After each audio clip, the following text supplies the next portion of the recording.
Así que le voy a invitar a que abra su Biblia en el capítulo 23 de este libro. Ya nuestros hermanos hoy día de transmisión están un poco disminuidos, por lo que vamos a ayudarles teniendo cada uno, ¿cierto?, nuestra Biblia, ya sea en el teléfono, en su tablet o su Biblia física, para que así podamos ir siguiendo esta lectura y todos los versos después, referencia que vayamos a tomar. Vamos a leer desde el versículo 12 hasta el versículo 35, repito, del capítulo 23. Bien, habiéndolo encontrado, le doy lectura en el nombre de nuestro Señor Jesucristo. Venido el día, algunos de los judíos tramaron un complot y se juramentaron bajo maldición diciendo que no comerían ni beberían hasta que hubiesen dado muerte a Pablo. Eran más de 40 los que habían hecho esta conjuración, los cuales fueron a los principales sacerdotes y a los ancianos y dijeron: nosotros nos hemos juramentado bajo maldición a no gustar nada hasta que hayamos dado muerte a Pablo. Ahora pues, vosotros, con el concilio, requerid al tribuno que le traiga mañana ante vosotros, como que queréis indagar alguna cosa más cierta acerca de él, y nosotros estaremos listos para matarle antes que llegue. Mas el hijo de la hermana de Pablo, oyendo hablar de la celada, fue y entró en la fortaleza y dio aviso a Pablo. Pablo, llamando a uno de los centuriones, dijo: lleva a este joven ante el tribuno, porque tiene cierto aviso que darle. Él entonces, tomándole, le llevó al tribuno y dijo: el preso Pablo me llamó y me rogó que trajese ante ti a este joven, que tiene algo que hablarte. El tribuno, tomándole de la mano y retirándose aparte, le preguntó: ¿qué es lo que tienes que decirme? Él le dijo: los judíos han convenido en rogarte que mañana lleves a Pablo ante el concilio, como que van a inquirir alguna cosa más cierta acerca de él. Pero tú no les creas, porque más de 40 hombres de ellos le acechan, los cuales han juramentado bajo maldición a no comer ni beber hasta que le hayan dado muerte. Y ahora están listos esperando tu promesa. Entonces el tribuno despidió al joven, mandándole que a nadie dijese que le había dado aviso de esto. Y llamando a 2 centuriones, mandó que preparasen para la hora tercera de la noche 200 soldados, 70 jinetes y 200 lanceros para que fuesen hasta Cesarea.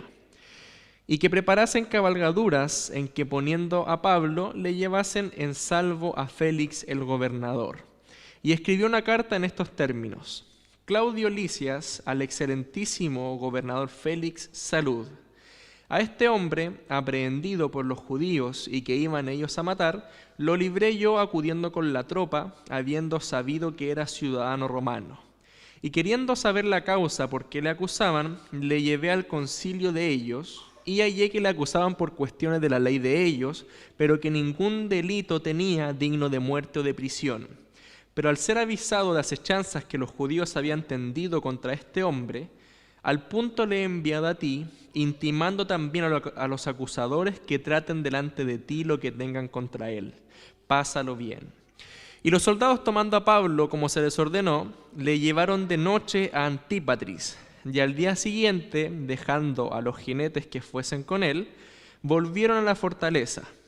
Cuando aquellos llegaron a Cesarea y dieron la carta al gobernador, presentaron también a Pablo delante de él. Y el gobernador, leída la carta, preguntó de qué provincia era, y habiendo entendido que era de Cilicia, le dijo: te oiré cuando vengan tus acusadores. Y mandó que le custodiasen en el pretorio de Herodes. Señor, bendiga esta lectura de su palabra. Bien, mis hermanos, nos encontramos nuevamente ante uno de un tipo de pasaje que a mí en lo personal me gusta mucho, porque siento que es como un detrás de cámaras de la historia que el Señor está guiando y comandando. Si usted, por ejemplo, se da cuenta, hoy en día tenemos muchas películas con efectos especiales, con actores, con forma de hacer la escena, y uno ve el resultado, ¿cierto?, en la película, y uno se maravilla con lo que se puede hacer, pero también hay documentales que se dedican como a mostrarte el detrás de cámaras, cómo se hizo el efecto, y uno ve las máquinas, los productores ahí, todos los escenarios, y uno también se sorprende al ver eso. Esta porción de versículos que hemos leído también es como un detrás de cámaras también de la soberanía de Dios, donde nos muestra lo que Él está haciendo no precisamente con Pablo, porque vemos poco actuar de Pablo, sino con la gente que hay alrededor de Él, con el fin de resguardarlo. ¿Sí? Entonces, para poder entender pasajes como este, y no solamente pasajes como este, sino que la Biblia completa en su expresión, tenemos que comprender que todo el teatro de la creación, todo lo que fue creado, ¿cierto? El universo, la tierra, nosotros, todos los que estamos, tienen un propósito final dentro de lo que he escuchado a teólogos decir, que es el drama de la redención. ¿Sí? Recordemos que la redención como tal no tiene lugar únicamente cuando viene Cristo, ni tampoco cuando se da la ley en Egipto, sino que nace de la mente misma de Dios antes incluso de la creación del mundo. ¿Cierto? Donde entendemos que Dios mismo, lo dice el apóstol Pedro, que nosotros fuimos lavados, ¿cierto? Con un sangre que fue preparado, que fue determinado desde antes de la fundación del mundo. Entonces, en la mente de Dios, la redención es la historia principal que resguarda y que su libro nos cuenta, ¿sí? Esta historia de la redención. Ahora, el fin de la creación del hombre, el propósito que todos tenemos en nuestra vida, los años que Dios nos dio, sean muchos, sean pocos, a través de Pablo también el Señor nos enseña de que son con una finalidad, conocerle a Él. Sí, de forma como lo vemos, por ejemplo, en el capítulo 17 de Hechos, cuando está Pablo ahí en Atenas, les dice en el versículo 26 y 27, que voy a leer, dice, hablando de este Dios no conocido que tenían los atenienses, dice, y de una sangre ha hecho todo el linaje de los hombres para que habiten sobre toda la faz de la tierra, y les ha prefijado el orden de los tiempos y los límites de su habitación, para que busquen a Dios, si en alguna manera palpando puedan hallarle, aunque ciertamente no está lejos de cada uno de nosotros. Entonces nosotros cuando nos vemos esto, vemos el propósito de la creación del mismo ser humano, vemos que Dios siempre ha querido estar en esa comunión con el hombre. Comunión que, como ya sabemos, fue rota por el pecado, ¿cierto? Fue rota por esta naturaleza que nosotros tenemos. Pero sin embargo Dios busca revelarse al ser humano y tener relación con él. Y si usted ha sido partícipe de los últimos discipulados que hemos tenido, y precisamente del actual de teología sistemática, usted se dará cuenta de que la Biblia nos enseña que hay dos tipos de revelación. Y si no está en el discipulado, le invito a que se inscriba al siguiente, porque son de mucha edificación. Aprovechando de hacer publicidad también ahí, ¿verdad? Usted se encontrará de que tenemos dos tipos de revelación, que es la revelación general, ¿cierto? Que Dios a través de su naturaleza, o sea, de la naturaleza que Él creó, Él comunica su existencia al hombre sin palabras. De manera que nosotros podríamos concluir, por ejemplo, que al ver la belleza de la creación, que al ver su funcionamiento, este ajuste fino que le llaman incluso los científicos, vemos la mano creadora de alguien, de un ser omnipotente, que tuvo que haber hecho todas estas cosas. Y ni siquiera es necesario mirar tan lejos de nosotros, sino que nosotros mismos como seres humanos, nuestro ADN, nuestro cerebro, nuestros órganos, es una máquina impresionante de funcionamiento que nos deja huella, es como una huella digital de Dios. ¿Sí? Entonces, esa es la revelación general. Y por otra parte tenemos la revelación especial, que es su palabra. ¿Sí? Los 66 libros que el Señor dejó, esos son inspirados por Él, como le dice Pablo a Timoteo, y a través de ellos Dios se comunica. Y si vamos uniendo los cabos, atando los cabos en esta breve introducción que estoy haciendo, si Dios se quiere dar a conocer con el hombre, y Dios ha dejado su palabra para que le conozcan, aquellos que ya le conocemos tenemos la obligación de llevar esta palabra para que más gente le conozca. ¿Sí? Si usted recuerda, por ejemplo, la Gran Comisión, el Señor le dice, id y haced discípulos en todas las naciones, ¿cierto? Que bauticen los que creen. Entonces, nuestro objetivo en esta tierra es ir y hacer estos discípulos. ¿Y cómo hacemos discípulos aquí en esta tierra? No según nuestras creencias, no según nuestra intención y nuestra doctrina, sino que según su propia palabra. Amén. Y es tan importante para el Señor que su palabra sea la que corra, que Jesús mismo ora por aquellos que han de creer en la palabra. Si usted me acompaña, por ejemplo, en Juan, en el capítulo 17, cuando nuestro Señor Jesucristo está haciendo su oración,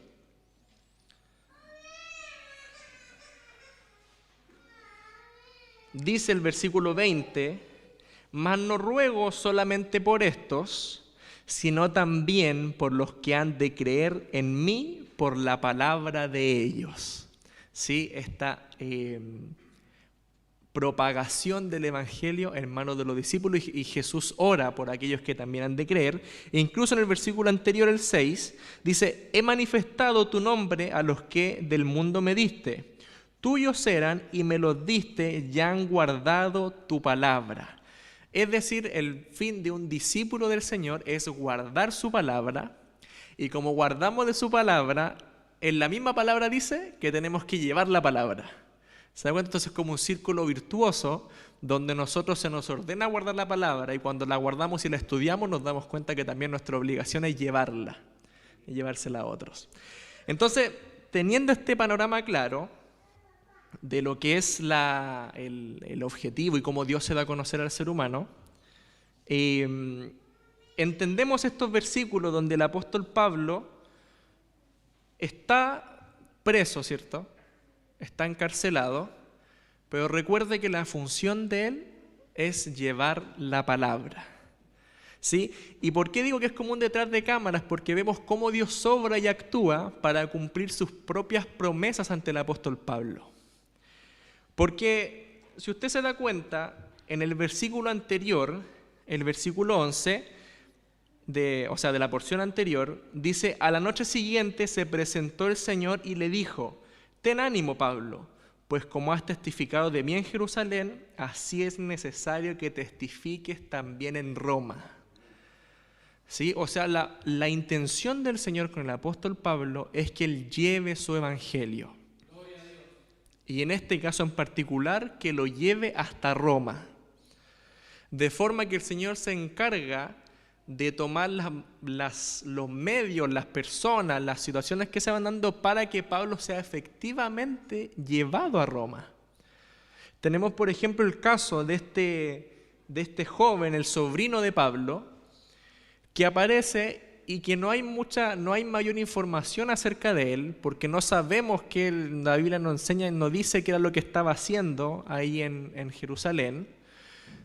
No sabemos tampoco por qué le ayudó, porque leyendo, por ejemplo, el comentario de MacArthur, él no tenía ni intención, siendo familia de Pablo, y Pablo habiendo dejado todo lo que creía, siendo el fariseo, probablemente también su familia tiene que haberlo incluso rechazado.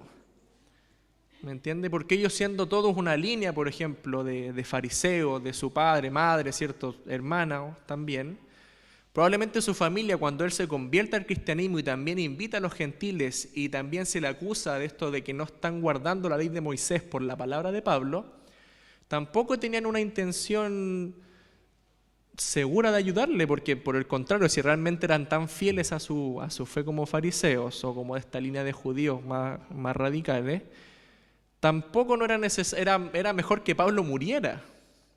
Sin embargo, aparece este sobrino, va. También Pablo, gracias al Señor, es guardado en una especie de prisión preventiva, por lo cual lo pueden visitar y puede contarle a Pablo. Tampoco sabemos cómo se enteró. O sea, la Biblia simplemente menciona que él supo, pero no se menciona cómo fue que supo. Entonces, llega ante él, Pablo se lo cuenta al tribuno, y gracias a Dios el tribuno escuchó. Y también hizo algo, porque podría haber perfectamente desestimado esto que sucedía. No sé si usted vio las noticias, pero hace un par de días un hombre en Estados Unidos que está en una cárcel de máxima seguridad con cadena perpetua, lo pusieron en una celda con un pedófilo. Y él, disgustado con el pedófilo, fue a hablar con el guardia y dijo: cámbienme de celda porque yo esto me lo voy a matar. Dijo, porque no podía. Dijo, y ¿sabe qué? No lo tomaron en consideración. El guardia lo tomó simplemente como una amenaza burda, como que se quería ir de la cárcel a otra cárcel y todo. No lo estimó y efectivamente lo mató. Tomó un palo y lo molió a golpe, y después, cuando iba camino a entregarse, vio en el patio a otro, también lo mató a 2 pedófilos. Están las noticias, por si acaso. Y sin embargo, vemos que aquí sí se le dio oído a lo que estaba sucediendo, a lo que iba a pasar con Pablo.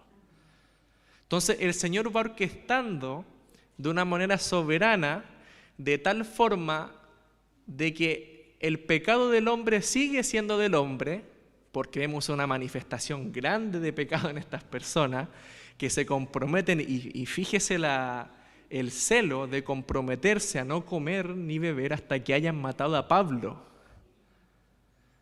Hermano, yo con cuando me comprometí a no comer ni beber duro como 4 horas, y por eso estoy como estoy.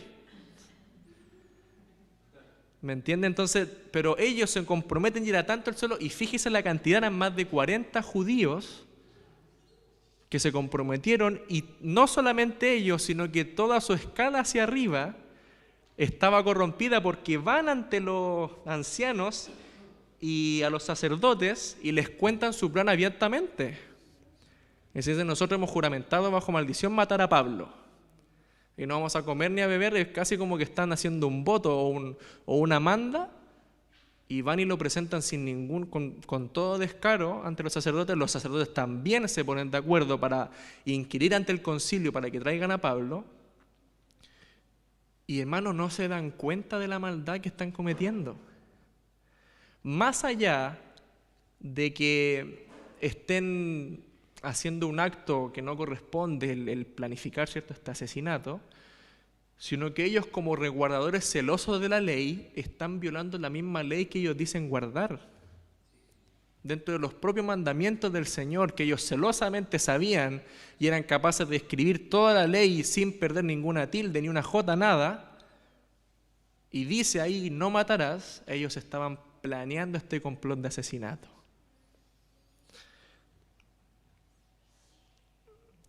El Catecismo Mayor de Westminster, de la Confesión de Fe, ¿cierto?, parte de los documentos de la Confesión de Fe, habla de que la pecaminosidad del estado en que cayó el hombre consiste en la culpa por el primer pecado de Adán, la costumbre de la justicia en la que fue creado, y la corrupción de su naturaleza, por lo cual está completamente indispuesto, incapacitado y contrario a todo lo que sea espiritualmente bueno, y enteramente inclinado al mal, y eso continuamente. O sea, aquí se ve una evidencia precisa de la maldad en el corazón del ser humano, de tal forma de que ante cualquier destello de la verdad, que era lo que Pablo transmitía, que era lo que Pablo quería llevar, ellos se oponían ferozmente. No les importaba transgredir la ley, no les importaba el sufrimiento de su propio cuerpo, con tal de darle muerte a Pablo. Y me llama la atención porque él recordaba en Isaías 58, cuando se habla del verdadero ayuno, porque esto es casi como un ayuno lo que están haciendo por conseguir un fin. Isaías menciona lo que es el verdadero ayuno, y fíjese el versículo, cómo termina el versículo 4. Vamos a leer del 1 al 4. Dice: clama a voz en cuello, no te detengas. Alza tu voz como trompeta y anuncia a mi pueblo su rebelión y a la casa de Jacob su pecado. Que me buscan cada día y quieren saber mis caminos, como gente que hubiese hecho justicia y que no hubiese dejado la ley de su Dios. Me piden justos juicios y quieren acercarse a Dios. ¿Por qué dicen: ayunamos y no hiciste caso? ¿Humillamos nuestras almas y no te diste por entendido? He aquí que en el día de vuestro ayuno buscáis vuestro propio gusto y oprimís a todos vuestros trabajadores. Y fíjese el verso 4. He aquí que para contiendas y debates ayunáis, y para herir con el puño inicuamente, no ayunéis como hoy, para que vuestra voz sea oída en lo alto. Fíjese el contraste de lo que el Señor mismo enseña, lo que es un verdadero ayuno, ¿cierto? Después más abajo habla, en el versículo 8, dice, en el 6, ¿no es más bien el ayuno que yo escogí desatar las ligaduras de impiedad, soltar las cargas de opresión y dejar ir libres a los quebrantados y que rompáis todo yugo? Siendo esto parte de las escrituras que en ese tiempo manejaban, de los rollos, porque recordemos que precisamente este rollo de Isaías, la canonicidad que tiene dentro de la Biblia se la da el mismo Cristo, porque él toma el rollo del profeta cuando está en la sinagoga y él lo lee, está escrito acerca de mí. Y lee un pasaje que en este momento no recuerdo el capítulo, pero lee Isaías. Entonces, estaba esto dentro de los cánones de la ley, dentro de lo que ellos estudiaban, y sin embargo no les hacía ningún peso el tener este complot para matar a Pablo.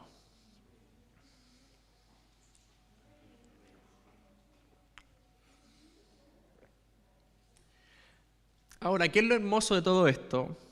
Y con lo que yo me gozo, y por eso le digo que me gustan estas porciones donde Dios está obrando soberanamente, es ver justamente eso, de que el propósito y la voluntad de Dios se van a dar y se van a cumplir, y Dios va a obrar activamente para que eso suceda.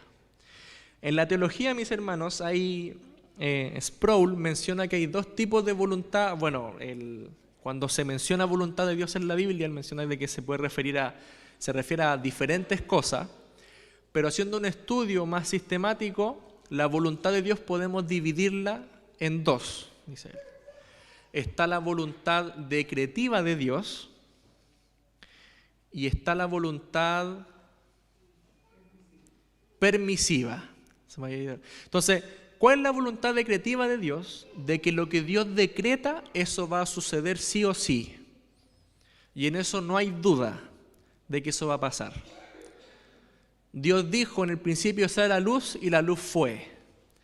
Dijo en el principio, Dios separó, ¿cierto?, las tinieblas de la luz, Dios creó, Dios dio forma a todo lo que había y eso no se resistió, de tal manera que todo lo que vemos que fue hecho de la nada puramente por la palabra de Dios y por su voluntad decretiva. Y tenemos por otra parte lo que es la voluntad permisiva de Dios, que se entiende como que Dios entrega su ley a la humanidad y sin embargo el hombre tiene, y es lo que hace constantemente, puede pecar en contra de esa ley. ¿Sí? Es decir, por ejemplo, Dios dice no matarás, ¿y qué hace el hombre? Mata. La Biblia dice no mentirás y sin embargo el hombre miente. ¿Sí? Sin embargo, esto no anula la soberanía de Dios sobre todo el universo, sino que por el contrario lo que hace es que le carga la culpabilidad al ser humano. ¿Sí? Y tenemos evidencia hermosa de esto en la Biblia, como por ejemplo el ejemplo supremo y mejor que podríamos dar es la muerte de Cristo. Porque Cristo muere por plan de Dios, por su voluntad, porque así estaba escrito, y sin embargo Pedro no tiene ningún tapujo en condenar a todos aquellos que estuvieron en esa muerte de acuerdo, apoyaron esa muerte y le dice, ustedes son culpables de la muerte de haber matado al justo. Pero menciona el justo que fue entregado por anticipado conocimiento de Dios. ¿Sí? Entonces, la soberanía de Dios, hay un misterio ahí, que Dios es soberano sobre todo lo que sucede, y sin embargo cada ser humano es culpable de todo su pecado. Sí, eso es una tensión que se da y es un misterio, pero así es como la Biblia lo expresa. Entonces nosotros vemos aquí cómo Dios soberanamente obra por el resguardo de Pablo, y Pablo mismo así también lo entiende, y Pablo actúa también dentro de lo que es la voluntad permisiva del Señor. ¿Y a qué me refiero con este punto? A que si usted se fija en capítulos anteriores, tenemos a un Pablo muy dispuesto a morir. ¿Sí? Muy dispuesto a morir por el Evangelio, de tal forma que él lo dice en el capítulo 21, en el versículo 13, cuando él está despidiéndose, y lloran sobre él y le dicen que no vaya porque va a morir, y el profeta Agabo le dice también de que el dueño de este cinto así lo van a amarrar y lo van a golpear y va a sufrir, él dice, ¿qué hacéis llorando y quebrantándome el corazón? Porque yo estoy dispuesto no solo a ser atado, mas aún a morir en Jerusalén por el nombre del Señor Jesús.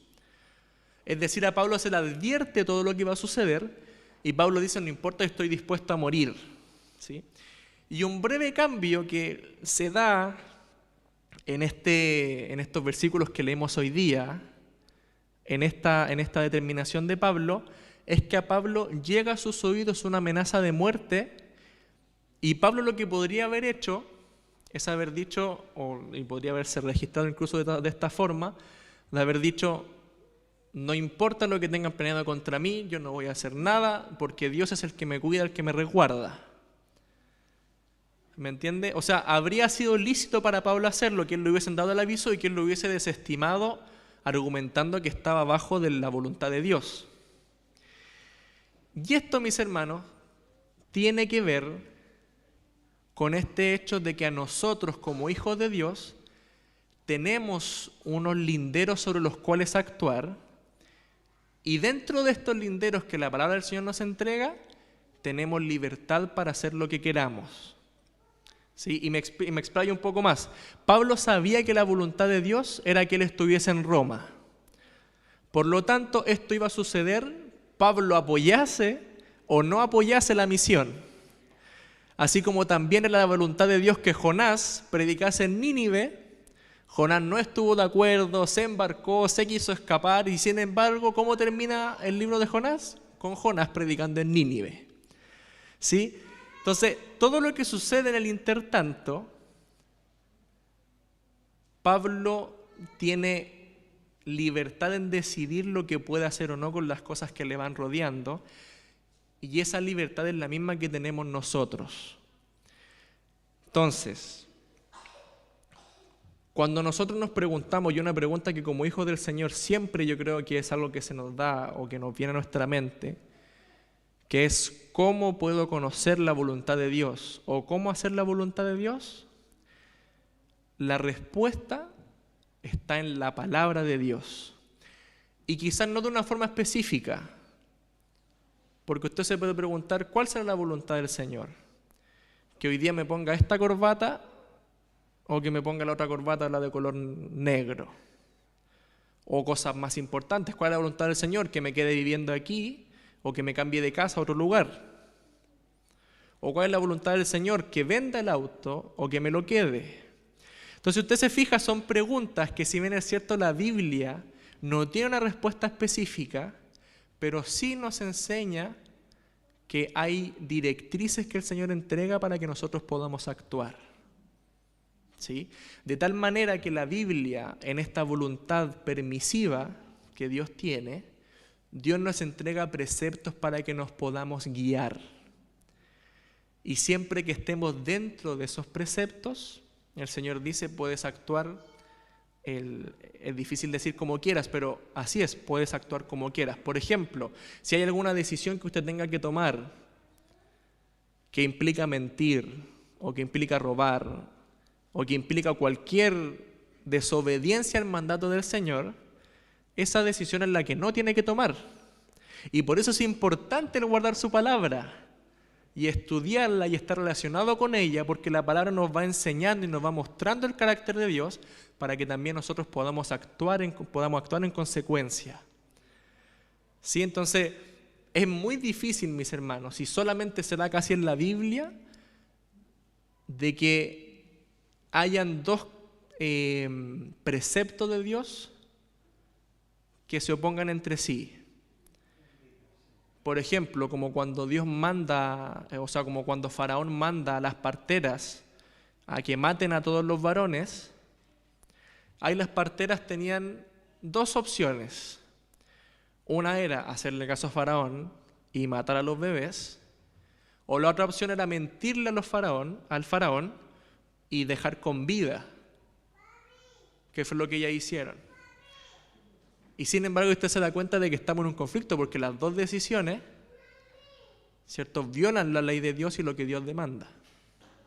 Sin embargo, son situaciones que dan para otra exposición mucho más larga acerca de este tema, pero lo importante es que a nosotros es muy difícil o casi nunca se da de que nos encontremos con dos absolutos que Dios mande que estén en contraposición. Siempre vamos a tener preceptos que Dios entrega con los cuales poder guiarnos. Y por ende también podemos concluir de que hay veces en que no hay una decisión correcta únicamente, sino que se puede dar un matiz de decisiones que sea una posibilidad y que ambas, o las tres, o todas, que tengan su grado de beneficio y de mal, pero que no haya una decisión específicamente buena que tomar. ¿Sí? Entonces, vuelvo a lo que es la voluntad de Dios para Pablo. Dios lo resguarda y se preocupa de resguardarlo soberanamente, y Pablo opta, ¿cierto? Al obtener esta información, Pablo lo toma, la información, y se la hace llegar al tribuno. El tribuno hace todo este movimiento para poder llevarlo a salvo ante el gobernador Félix. ¿Sí? Ahora, el resguardo de Pablo no tiene que ver con que Pablo sea especial como tal, como ser humano, sino que Pablo es especial porque Dios lo designó para una misión. Dios tiene un propósito con Pablo. Cuando Pablo es llamado, a Pablo se le da a conocer su misión y también se le da a conocer lo que él ha de pasar. Porque cuando el Señor se le aparece a Pablo y él queda ciego, y después el Señor toma a Ananías para decirle: hey, anda a ponerle la vista a Pablo porque él está orando, y ve a un hombre llamado Ananías que le pone las manos y recupera la vista, le dice: ve, porque instrumento escogido me es este. ¿Recuerda usted el pasaje? ¿Y qué le dice a Ananías? Le dice: Ananías, pero nosotros conocemos a este hombre, todos los males que ha causado a tu iglesia, cómo los persigue, cómo en cárcel los mete. Pero ¿qué le responde el Señor a Ananías? En el capítulo 9, en el versículo 15 dice: ve, porque instrumento escogido me es este, para llevar mi nombre en presencia de los gentiles y de reyes y de los hijos de Israel. La misión. Y le dice: porque yo le mostraré cuánto le es necesario padecer por mi nombre. ¿Cierto? Los padecimientos, el camino que iba a tener que pasar. Entonces Pablo estaba consciente de esta situación, y vemos cómo el propósito divino del Señor, Él soberanamente lo sigue resguardando para que se cumpla. Sigue llevando a Pablo, lo sigue guardando a pesar de todo lo que sucede, y soberanamente toma a este sobrino, lo lleva ante el tribuno hace esta carta, mueve la mitad de la fortaleza, porque entendemos de que casi 500 soldados se mueven para poder guardar a Pablo, para poder arrancar de noche, y unidades como esta se componían de cerca de 1000 soldados. Entonces la mitad del regimiento se lleva a Pablo, que es como por ejemplo que Pablo había que llevarlo a Santiago desde aquí, pero la noche se lo llevan hasta Melipilla, y después al día siguiente en la mañana los jinetes siguen con él hasta Santiago y el resto de las fuerzas se devuelve. Entonces todo el movimiento que genera es provocado por la soberanía del Señor. Entonces, ¿y por qué me gusta? Porque vemos a un Pablo que tomó una sola decisión, que fue la de llevar al sobrino, ¿cierto?, para que fuese donde el tribuno, y sin embargo Dios se encarga de orquestar todo para que Pablo siga su curso de camino a Roma, que es donde tiene que llegar. Entonces, nosotros, mis hermanos, descansamos en la soberanía del Señor y en la providencia del Señor, confiando activamente en su voluntad. Y eso es lo que el Señor nos quiere transmitir con este mensaje, entendiendo que su soberanía es que Él gobierna sobre todo lo que sucede, todos los acontecimientos que se dan, todas las personas, y ocupa aún el pecado de las personas para hacer su voluntad. Lo que no es lo mismo que Dios produce el pecado, que Dios es responsable del pecado. Porque usted va a escuchar herejías de ese tipo y no hablamos de eso. ¿Sí? El hombre es completamente responsable de su pecado, pero Dios es totalmente soberano sobre cada centímetro cuadrado del universo. ¿sí? Y Él en su providencia se encarga de resguardarnos, se encarga de cuidarnos para su propósito.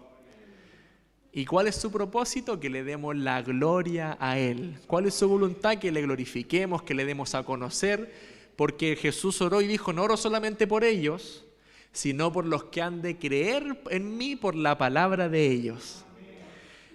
¿Y qué es lo que sucede con nosotros y qué es lo que va pasando? De que generalmente caemos en este tipo de preguntas de cuál es la voluntad del Señor, qué hacer en una decisión o no.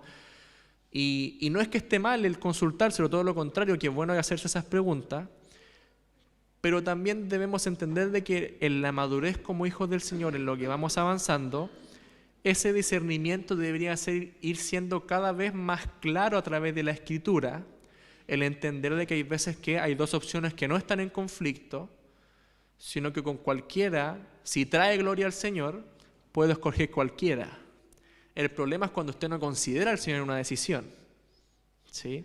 Sin embargo, como su propósito para nuestra vida es que le prediquemos a Él, siempre que usted resguarde su decisión en base a eso, el Señor va a estar ahí, siempre va a estar el Señor ahí, pero usted va a estar actuando dentro de la voluntad del Señor. Yo el otro día pensaba, referente a mi trabajo, por el tema de cambiarme o no, y se me vienen de repente pensamientos, y digo, pucha, el Señor me tiene aquí para predicar su palabra a mis compañeros, pero después viene otra vez y me dicen, no, porque yo tengo que predicar, donde sea que esté, tengo que predicar el Evangelio. No en este trabajo como tal, solamente, sino que a donde vaya tengo que predicar el Evangelio. Por lo tanto, no sería ilícito para mí el querer cambiarme de trabajo. ¿Me entiende? Entonces, acompáñame a lo que es Romanos 8, para que veamos la providencia del Señor y qué es lo que el Señor verdaderamente nos promete. Dice un versículo muy conocido para nosotros, Romanos 8:28, para ya ir terminando. Y sabemos que a los que aman a Dios, todas las cosas les ayudan a bien. Esto es, a los que conforme a su propósito son llamados. Porque a los que antes conoció, también los predestinó para que fuesen hechos conforme a la imagen de su Hijo, para que Él sea el primogénito de entre muchos hermanos. ¿Cuál es el propósito del Señor? Que seamos hechos conforme a la imagen de su Hijo. Y mire cómo sigue el versículo 30, y a los que predestinó, a estos también llamó, y a los que llamó, a estos también justificó, y a los que justificó, a estos también glorificó. ¿Qué pues diremos a esto? Si Dios es por nosotros, ¿quién contra nosotros? El que no escatimó ni a su propio Hijo, sino que lo entregó por todos nosotros, ¿cómo no nos dará también con Él todas las cosas? ¿Quién acusará a los escogidos de Dios? Dios es el que justifica. ¿Quién es el que condenará? Cristo es el que murió, más aún el que también resucitó, el que además está a la diestra de Dios, el que también intercede por nosotros. ¿Quién nos separará del amor de Cristo? ¿Tribulación, o angustia, o persecución, o hambre, o desnudez, o espada? Como está escrito, por causa de ti somos muertos todo el tiempo, somos contados como ovejas de matadero. Antes, en todas estas cosas somos más que vencedores por medio de aquel que nos amó. Por lo cual, y fíjese estos últimos dos versos, estoy seguro de que ni la muerte, ni la vida, ni los ángeles, ni los principados, ni potestades, ni lo presente, ni lo porvenir, ni lo alto, ni lo profundo, ni ninguna otra cosa creada nos podrá separar del amor de Dios que es en Cristo Jesús, Señor nuestro. ¿Qué nos puede separar de un familiar? Un accidente, una enfermedad, un asesinato. ¿Qué nos puede separar de algo material, como una casa, un auto, un robo, ¿cierto? Un desastre natural? ¿Qué nos puede separar de nuestro trabajo? ¿Algún fraude, alguna mala obra? ¿Alguna crisis económica? ¿Qué nos puede separar incluso de algún sustento, de algo que queramos? Pero sin embargo Dios nos dice, ¿quién nos podrá separar del amor de Cristo? Nada, absolutamente nada. Y esa es la principal voluntad decretiva del Señor, de que aquellos que Él entregó su amor y por los que su Hijo murió, nada los va a separar de Él. podemos padecer por muchas cosas en esta vida, por muchas cosas podemos perder, muchas podemos ganar, muchas se van a desgastar y se van a acabar. Pero el amor de Cristo, nada nos va a separar de Él. Nada nos va a separar de Él, y es su voluntad que resguardemos su palabra, que como tenemos el amor de Dios derramado en nuestros corazones, que guardemos su palabra, que la conozcamos y que obremos en esta voluntad, teniendo esa seguridad. Su trabajo lo puede perder, hermano, la casa la puede perder, un ser querido, pero el amor de Dios que es en Cristo Jesús nunca lo vamos a perder. Y por eso debemos acercarnos a su palabra, para que vayamos conociendo su voluntad, para que vayamos ejercitando nuestros sentidos. Porque aquellos que son inexpertos en la palabra de justicia, dice el libro de los Hebreos, los considera como niños. Dice en Hebreos 5, el versículo 13 y 14, dice: porque debiendo ser ya maestro después de tanto tiempo, tenéis necesidad de que se os vuelva a enseñar cuáles son los primeros rudimentos de las palabras de Dios, y habéis llegado a ser tales que tenéis necesidad de leche y no de alimento sólido. Y todo aquel que participa de la leche es inexperto en la palabra de justicia, porque es niño. Pero el alimento sólido es para los que han alcanzado madurez, para los que por el uso tienen los sentidos ejercitados en el discernimiento del bien y del mal. Mientras usted más se acerca a la palabra, menos dudas va a tener de cuál es la voluntad del Señor. Porque la palabra de Dios es su voluntad revelada. Hay una voluntad oculta que el Señor tiene, de que esa no sabemos nada, ¿y sabe por qué? Porque es oculta. ¿Sí? Y Juan Calvino dijo: donde Dios cierra la boca, el hombre tiene que dejar de preguntar. Pero su palabra fue lo que Él quiso que nosotros tuviésemos, y esa revelación que nos da. Pablo sabía cuál era la voluntad de Dios. A él se le dijo: ten ánimo, porque como has testificado de mí aquí en Jerusalén, es necesario que testifiques en Roma. Y Pablo, confiando en esa voluntad, descansaba. El camino que le queda a Pablo para llegar a Roma está en estos complots, está con un naufragio, está con azotes, está con una mordedura de serpiente incluso. Pero sin embargo, Pablo sabía que estaba siendo resguardado aún de todas estas cosas. No estaba exento del sufrimiento, pero era guardado en el sufrimiento porque había una voluntad de Dios que cumplir. Nuestra voluntad, o sea, la voluntad del Señor para nosotros es también la proclamación de su evangelio, dar a conocer a Cristo, que seamos como Cristo. Que por aquel que murió por nosotros, también nosotros ahora no vivimos nosotros, sino que vivimos por aquel que murió por nosotros. Le invito a mis hermanos a que se pongan de pie y podamos orar al Señor. Padre Santo Celestial, te agradecemos, Señor, en esta hora tu palabra, la bendición que nos entregas de poder reunirnos al calor de ella, y rogamos que nos ayudes, Señor. Necesitamos acercarnos a tu voluntad, necesitamos tener más amor por tu palabra, más amor por la oración, más amor, Señor, por los medios de gracia que tú nos has entregado, más amor por tu iglesia, Señor.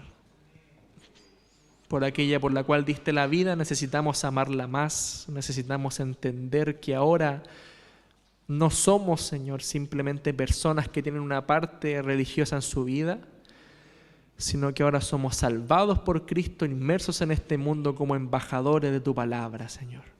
Danos de nuevo, danos poder, Señor, danos ánimo y aliento para que no nos importe la opinión de los demás. Danos sabiduría para poder leer tu palabra, acercarnos a ella, Señor, y entender que si no entendemos, podemos pedir sabiduría y abundantemente se nos será dada, Señor. Porque el que golpea se le abre y el que busca halla, Señor. Ayúdanos a no quedarnos ahí, Dios mío, descansando en nuestra flojera o incapacidad, sino que si realmente te conocemos y sabemos quién eres, un efecto que se da solo automático es el querer conocer más de ti y saber más de ti, Señor. Queremos conocerte y conocer tu voluntad para vivir en ella. Y nos has enseñado que tu voluntad está escrita en tu palabra porque es lo que tú has revelado. Permítenos acercarnos, Señor, sentir su calor y sentirte a ti hablándonos a través de esas páginas para que no caigamos, Señor, en errores tan graves como pensar que tiene que venir un ángel o tiene que venir un sueño o una profecía, sino que tu palabra escrita es tu voz audible para nuestros corazones, Señor. Rogamos todas estas cosas y te agradecemos por tu palabra y tu consejo, por Cristo nuestro Salvador. Amén.